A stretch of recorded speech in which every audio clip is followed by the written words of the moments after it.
Aujourd'hui en France, quand j'ai appris ça, j'ai un peu halluciné. Un enfant sur quatre, entre 8 et 12 ans, ne sait pas que les frites, c'est à la base des pommes de terre. Partant de ce constat, vous avez créé Botaki. Racontez-nous votre histoire.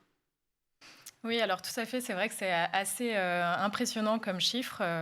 On a aussi 30 des enfants qui ne savent pas identifier une courgette. Et ça, c'est en France, donc on imagine bien que, dans le monde, c'est un peu pareil ou voire, encore plus, réel.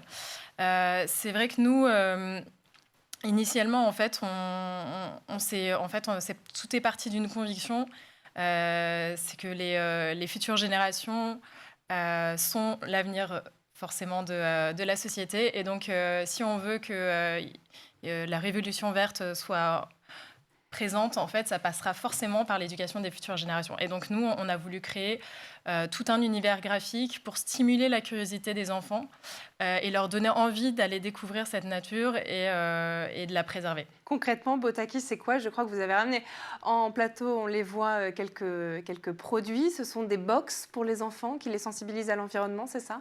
Exactement.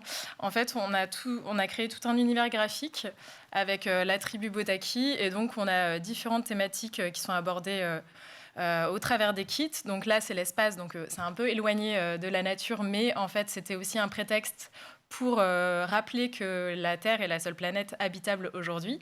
Et donc aussi passer par les essentiels que sont le système solaire, l'univers, etc.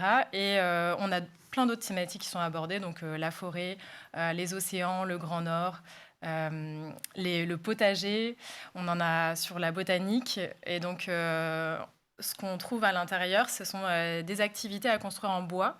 Donc ici, c'était sur la thématique océan avec un catamaran, des planches de stickers pour pouvoir décorer son voilier et dans le cadre de l'abonnement, on a aussi des contenus éditoriaux sur cette thématique avec toutes sortes de jeux, d'ateliers, de quiz, de tests de personnalité et bien sûr en fait des contenus qui sont coécrits avec des spécialistes.